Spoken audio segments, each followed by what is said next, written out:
So this is the first of our snippets for this week. Remember, last week we ended with the Clarence Thomas confirmations. Very, very tight vote, 52 to 48, where Thomas is confirmed. And one of the effects of this was that um, there's a backlash, especially among moderate voters, especially among female voters, and especially among college-educated female voters against how the Senate had handled the Thomas confirmation, and in particular how the perception that this all-male Judiciary Committee was not sufficiently respectful of Anita Hill's allegations of sexual harassment. And this resulted in this string of elections in 1992, sometimes called the Year of the Woman, where female candidates do remarkably well in contested Senate elections, and particularly well in Democratic primaries. The biggest win and the most significant of the upsets came in Illinois, where Carol Moseley Braun, who was an elected official in a minor office in Cook County, which is Chicago, upset Alan Dixon. Remember, he was the only Northern Democrat to have voted in favor of Thomas's confirmation. Dixon was a moderate-ish Democrat, and Moseley Braun then wins in the fall to become the first African-American woman ever elected to the Senate. And there's a lot of talk about how Moseley Braun, who was extremely charismatic, a quite gifted orator, may very well be the first African American president, first female president of the United States. It didn't work out. She was mired in corruption charges and served only one term in the Senate. But at the time, it was an extraordinary win, and it was clear that absent the Thomas vote, Moseley Braun wouldn't have run, and if she had run, she wouldn't have won.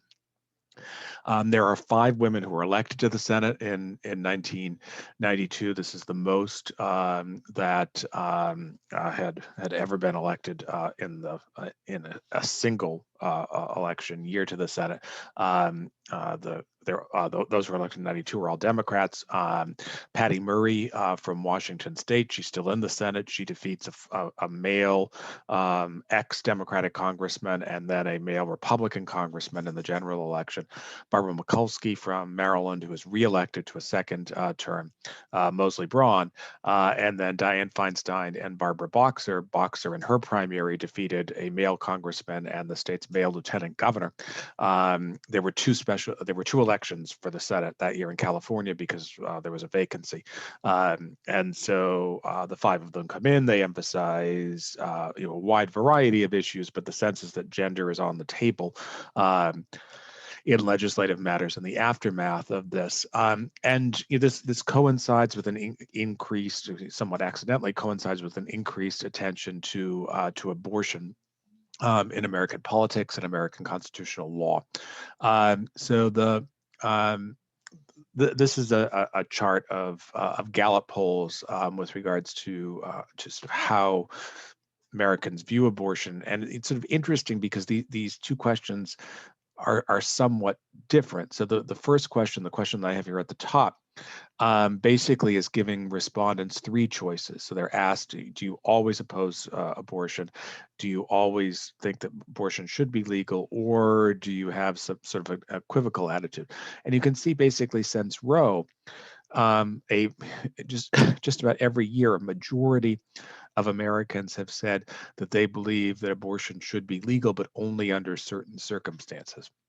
You will notice that the lowest of these numbers and the highest support for legal under all circumstances comes in the early 90s in the aftermath of the Thomas hearing and these legal battles I'm going to be talking about in a sec. That said, when Gallup gives voters only 2 choices, do you consider yourself pro-choice or pro-life? Basically, it's been very evenly divided for some time. So this is polling starting in 1996, where a clear majority considers themselves pro-choice. But basically, since the late 1990s, around half of Americans have considered themselves pro-choice. Around half of Americans have considered themselves pro-life. So it's a reminder that the abortion issue politically can be a tricky one, and it sort of depends on how the issue is framed. That's certainly the case as abortion returns to the Supreme Court in a series of test cases passed by legislatures in red and purple states meant to give the Supreme Court, which by this point is more conservative, an option to overturn or reconsider Roe. In a 1989 case called Webster versus Reproductive Health Services of Missouri, this dealt with a Missouri law that forbade doctors in public hospitals in Missouri to if they under Missouri law, public hospitals couldn't carry out elective abortions, but the law also prohibited doctors at public hospitals from referring women to private hospitals for abortion. So the law is challenged, and the law is upheld in a divided vote where Justice Scalia had the plurality opinion. But in the dissent, Justice Blackmun, who remember is the author of Roe, predicts that the fate of Roe is in the balance, and it's likely that Roe is going to be reversed. And if you were a betting person in 1989, you might have bet this way. But a couple of things happen. The first is that there are two off-year elections for governor in New Jersey and in Virginia. These are states now which are safely Democratic, but in the late 80s they were not. The Republicans were the dominant party in Virginia, and New Jersey was very, very competitive between the two parties. The Democratic nominees in both states were not particularly strong. Doug Wilder, the state's lieutenant governor, was the Democratic nominee for governor in Virginia. Virginia State of the old Confederacy had never elected an African American to to the governorship or to a Senate seat, and it seemed unlikely they were going to do so in 1989. And in New Jersey, the Democratic nominee is a downstate New Jersey congressman named Jim Florio, who was widely seen as too liberal for the state as a whole. But both of them emphasized abortion in their campaigns. They stressed that the Supreme Court seemed on the verge of overturning Roe versus Wade, which returned abortion to the states. Their argument was basically, elect me and I'll veto any law that criminalizes or recriminalizes abortion. And they win in part due to strong support from suburban women, middle class, upper class, white women who tended to, at this point in American history, vote Republican, but are nonetheless energized enough by the abortion issue to cast votes for Democratic governors. And that's kind of in the back of everyone's mind as the abortion issue returns to the Supreme Court in 1992 in a case called Planned Parenthood versus Casey. So this dealt with a Pennsylvania law, which ironically was signed into law by the state's Democratic governor, a man named Robert Casey, who is the defendant in the case. Casey is a Catholic Democrat. He's liberal on most issues, but he is pro-life. He reflects sort of Catholic doctrine on the issue. The law imposes a number of restrictions on women who seek to have abortion, including a requirement that they must notify their husband if they're married. And it's written in such a way that if it's going to be upheld entirely, it would have given the Supreme Court an opportunity to reverse Roe entirely. By this point, this is a much different court than had decided Roe. It's a much more conservative court. There are four justices, Rehnquist and White, who had voted. They were the two dissenters from Roe to begin with, and Justices Scalia and Thomas, who clearly are votes to reverse Roe. There are only two justices, Justice Blackmun and Justice Stevens, who are still on the court, who are clearly going to vote in favor of Roe. And so the swing voters here are Justices O'Connor, Reagan nominee, Kennedy, Reagan nominee, and Souter, Bush nominee. And the supporters of abortion rights need all three of their votes to prevail, which on the eve of the Senate vote doesn't seem incredibly likely. But it does become clear in oral argument that this moderate band of three justices is somewhat concerned about some of the sentiments behind the Pennsylvania law. And you can get a sense of this here. This is an exchange between Justice O'Connor and Ernest Preet. Preet is the Solicitor General of Pennsylvania. He's arguing on behalf of the law. And we'll hear O'Connor pressing Preet on what the rationale is for the law's requirement for married women to notify their husbands. And it's very clear that she is not persuaded by Preet's claims. Now, the provision does not require notification to a father who is not the husband, I take it. That's correct. Or notice if the woman is unmarried. It only applies to married women. So what's the interest to try to preserve the marriage? There are several interests. The interest, of course, is protecting the life of the unborn child. Well, then why not require notice to all fathers? It's a curious sort of a provision, isn't it?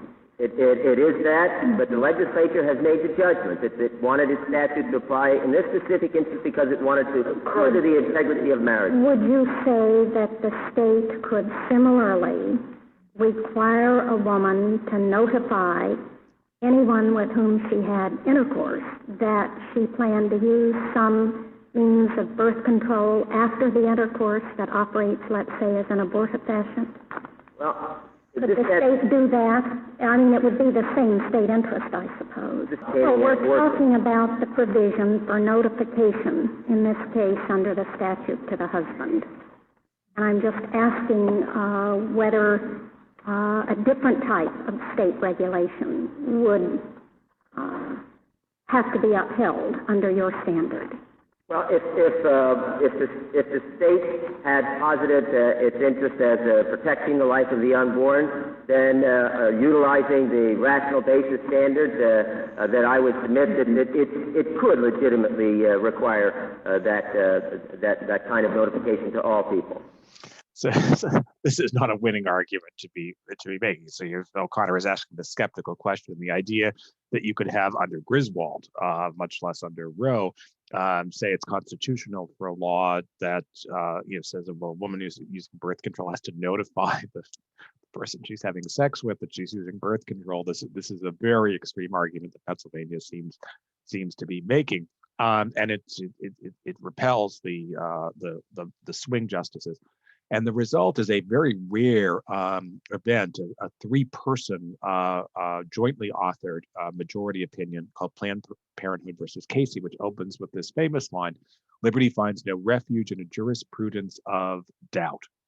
And what Planned Parenthood does is to say that they are not going to reverse Roe, but they are going to move away from Roe's three-trimester standpoint framework, and instead adopt what's called an undue burden framework. So only where a state regulation imposes an undue burden on a woman's ability to make this decision does the power of state reach into the heart of the liberty protected by the Due Process Clause. So the argument here is that minor burdens are okay. In this case, what's upheld is a provision of the Pennsylvania law that required a woman who wanted to get an abortion to have a waiting period before she had the procedure. But an undue burden is not. Of course, the question then becomes, and we've seen almost 30 years of litigation over this, is what is an undue burden and what is not.